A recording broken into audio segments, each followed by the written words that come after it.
र पनि पछाडि मुनिपट्टिको कुहिसकेको हुन्छ माथिपट्टिको कुनै पार्टीहरू चाहिँ उम्रिने भएको हुनाले यसलाई हामीले फर्काइदिन्छौँ फर्काइदिएपछि चाहिँ त्यो कुहिन्छ र यो मल हुन्छ यसलाई अर्को मल हालिरहनु पर्दैन अर्ग्यानिक अर्ग्यानिक यो सबै तितेपाती पाउँछ तितेपाती यसरी काटेर यसरी हाल्नु पर्दछ यसको फेदमा यो तितेपाती लागेपछि यो मैले अर्को घाँसले छोपिदियो 10-15 दिनमा त फेरि त्यो पल्टाइदिनु पर्दछ त्यहाँबाट यही कुहियो तितेपाती कुहेर चाहिँ त्यो नै मल हुँदो रहेछ यसरी यसको पनि सिस्टम रहेछ यसको सिस्टम रहेछ यसरी काम गर्छ आज चाहिँ हामीले यो सबै हामी दुईजनाले खानेको है माया गर्ने मान्छे चाहिन्छ यो ठुलो यसरी तितेपाती यसरी सबै यसरी राखेको यो मैले अझ अर्को घाँस काटेर राख्दैछु त्यहाँबाट यसलाई यो कुहिहाल्छ पानीको पाइपको लाइन पनि हामीले पानी पनि यसरी ल्याएको छ पछि अब हिउँदोमा फेरि पानी हुँदैन त्यसले गर्दा यहाँ ट्याङ्की राख्यो मैले एउटा पानी गुम्बाबाट पानी यहाँ आउँछ बिरुवामा लगाउने यसरी घाँसले छोपेपछि तितेपाती एकदमै राम्रो छ बिरुवा कस्तो मजा लागेको छ यहाँ 6-7 जङ्गै अस्ति यहाँ बाटो सोलिङ गर्दाखेरि ट्र्याक्टरलाई डुङ्गा दिएको थियो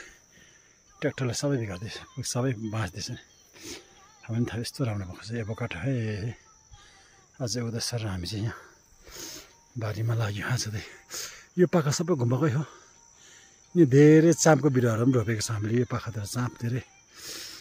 वन विभाग हाम्रो डेबो सरले चाँपको बिरुवा दिएर हामीले यो पाखामा पनि चाँपको बिरुवा टन्न रोपेको छ तर यो जोडी भइरहेको छ अब यसलाई फेरि पहिले फाँडेको फेरि फाँड्ने बेला भइसकेको छ ल एभोकाडको बिरुवालाई राखेको छ यस्तो छ है आजको काम चाहिँ यो एभोकाडको मुनि सबै पाती तितेपाती काटेर यसरी राख्नु पर्दो रहेछ र यो माथि फेरि घाँस छोप्नु पर्दछ अहिले फेरि घाँस काटेर छोपेपछि चाहिँ घाँसले त कुङ छैन सबै यो तितेपाती सबै कुङ छैन तितेपाती डाइरेक्टर उहाँ खतरा हामीले रोपेको बिरुवाहरूलाई यसरी ढालफाँड गरेर असारमा कम्तीमा बर्खामा 2 चोटि गरिदियो भने अरू मल हाल्नु पनि पर्दैन तर यो हामीले जुन पाती काटेर मसिनो पारेर हालिरहेको छौँ यो चाहिँ एक खालको मल्चिङ सिस्टम हो हामी अहिले प्लास्टिकको मल्चिङ गरेर रोप्छौँ यसलाई चाहिँ झारसार नपलाओस् भनेर यो पाती चाहिँ छिटो कुहिने हुनाले र मल पनि एउटा अर्ग्यानिक किसिमले रोग प्रतिरोधात्मक मल हुने हुनाले हामीले यसलाई पाती काटेर मसिनो हालिदिन्छौँ त्यहाँबाट यहाँबाट छोपिदिन्छौँ घाँस फाँडे हुँदैछ चियापत्ती बारीमा यो चाहिँ गुम्बाको चियापत्ती बारीमा यसरी घाँस फाँड्दैछ बहिनीहरूले अनि चियापत्ती बारीमा चाहिँ हाम्रो चाहिँ यो सङ्गपुर पनि बनाएको छ यसरी सानो फोटो अनि यो सबै बारीमा चाहिँ चियापत्ती बारीमा चाहिँ घाँस फाँडेर सबै यसरी नै त्यही चियापत्तीको फेदमा हालिरहेको छ मल भन्छ यसरी सबै गुम्बाको चियापत्ती बारी चियापत्तीको बजार यस्तो ठुलो भएको छ यस्तो छ यतातिर पनि सबै फाँडा भएको यो वरिपरिको घाँसहरू यसको चाहिँ बोटै बनाएको बोटै तल राख्नुपर्छ सँग चाहिँ जैविक बुद्ध चिया बगान भनेर त्यसै बनाएको छ हामीले होइन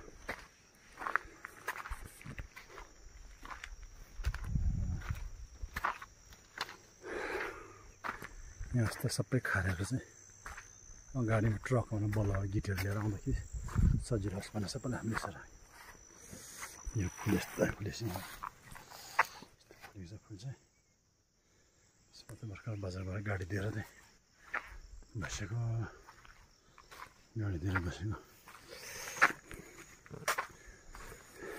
यो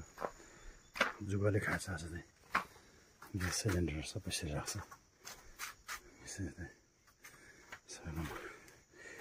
जुगाले खान्छ आज त जुगाले गाडी दिएर बसेको चाहिँ गुम्बाको दोकान पल्चर दार्जिलिङ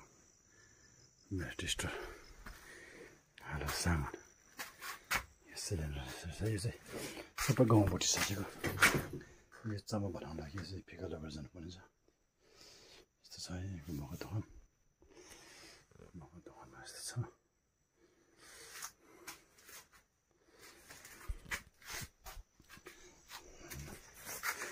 रमाइलो